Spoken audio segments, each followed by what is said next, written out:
Tony Busby targets black men, and I believe he's going to release a 30-second clip of a tape that tries to make me look guilty and play into every stereotype you could possibly imagine. That video should actually be 10 minutes or so. Hey Tony, instead of releasing your edit, put the whole video out. I don't have it, or I would myself. Baby Shannon Sharpe just pulled a move so messy, it makes you want to grab him by the ears like your auntie at a wedding and ask, "Young man, what is wrong with you?" The problem is, Unc ain't young, and the answer might be, everything. Uncle Shay may have just fumbled his name, his bag, and possibly his whole future. It all started with a 19-year-old white woman known only as G, who hit Shannon with a $50 million lawsuit. The accusations? Serious. She claims he inflicted emotional distress, assaulted her twice, once in October 2024 and again in January 2025, and that he got violent during their relationship, allegedly threatening her life and secretly recording their sexual encounters. Before the news hit the Shade Room or TMZ, her lawyer, none other than Tony Busby, aka Mr. Messy Boots, allegedly approached Shannon quietly. You might remember Busby as the same legal pitbull chasing Diddy and Jay-Z. The word is, he told Shannon, "Make us an offer, or we air it out." Straight mafia tactics. Shannon, trying to play it grown and probably desperate to dodge a PR meltdown, seems to have underestimated just how deep the mess could get.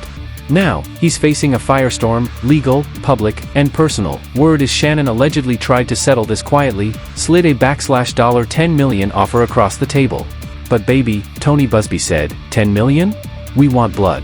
Next thing you know, a full-blown lawsuit got filed. Court docs went public, the allegations went viral, and Shannon's name started getting dragged worse than Andy's kitten heels at a rainy wedding. Then it went from bad to sir, please. Shannon fumbled generational wealth with two hands and no defense. Instead of sitting his fine, seasoned self down and letting his high-powered legal team and PR fixers work their magic, what did Unc do? He logged onto Instagram, chest out, ego out, and brain clearly on vacation in Cancun. Now, to be fair, maybe his legal team did greenlight a move to leak texts to show mutual consent, classic damage control. Flood the timeline with friendly freakiness before the other side gets messier.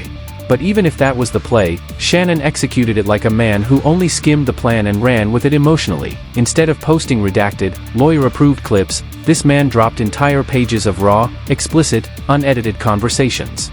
That's not a defense, that's a gift basket for G's lawyers. Among the texts, G allegedly wrote, "I want to be your daddy," and "tie me up like this and F me, daddy," along with a very explicit image.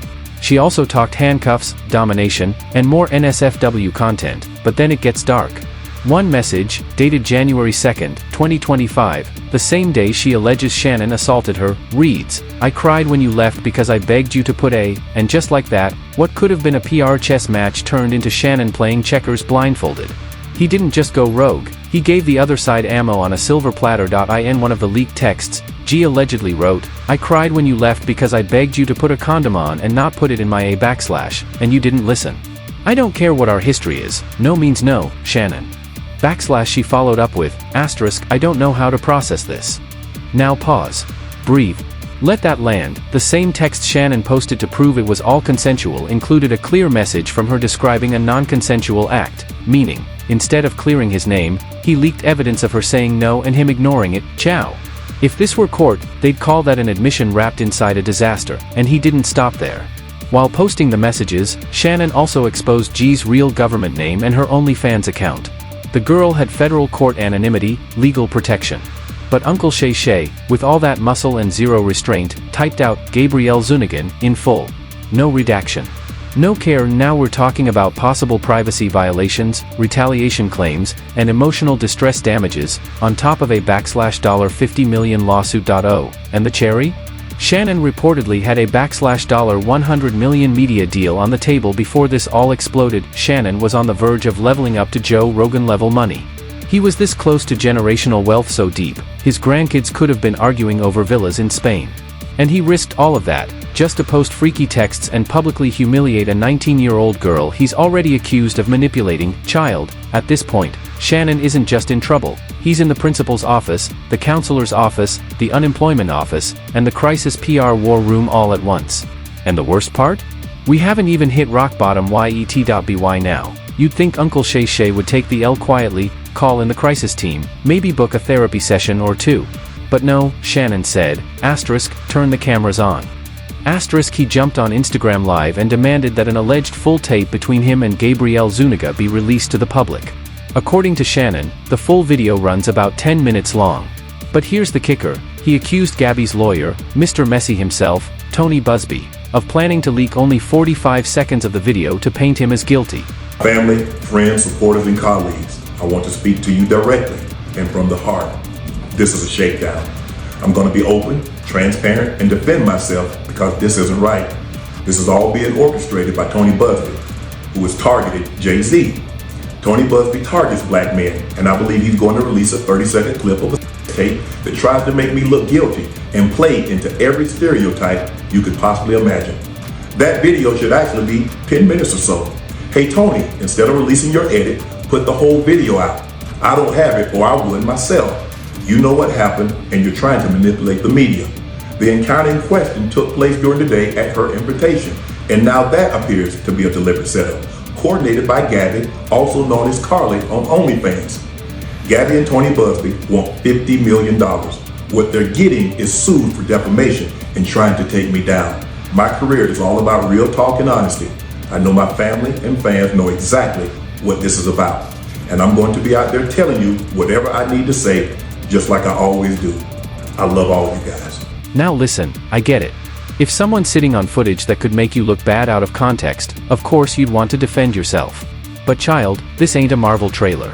This is a serious violent misconduct allegation. You can't Instagram live your way out of something this heavy, even if that full 10-minute video shows hugs, kisses, and playful vibes in the beginning, it still doesn't erase the rest, not the texts, not the claims, and certainly not the optics of a 50-year-old man in bed with a 19-year-old. And by going live and turning it into a public spectacle, Shannon didn't help himself, he dragged the whole situation deeper into the court of public opinion, where nuance goes to die. Now brands and networks are asking, even if he's innocent, is he just too messy to touch? Instead of looking exonerated, Shannon just looked louder. Instead of clearing his name, he made things murkier. This wasn't just a fumble, he spiked the ball, kicked it into the stands, and got hit with a flag, and just when it couldn't get worse, Tony Busby slid back in like that sneaky Mario Kart banana you never saw coming. Everything I say, you're just gonna like get mad at, and you're just gonna hang up on me, so I feel like... I'm not gonna hang up on you. Here's what it is. What does that even mean? Nothing, Gabby. You want to be to me now, so. I don't want to be. Don't manipulate me. Oh, Lord have mercy. If you say that one more time, I'm gonna choke out of you when I see you.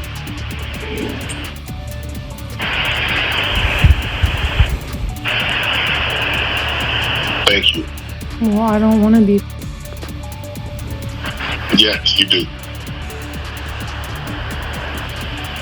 I don't think you have a choice. You can hear it, she's low-key accusing Shannon of emotionally manipulating her. And what does Unc say back? Don't use that word around me or I'm a, yeah.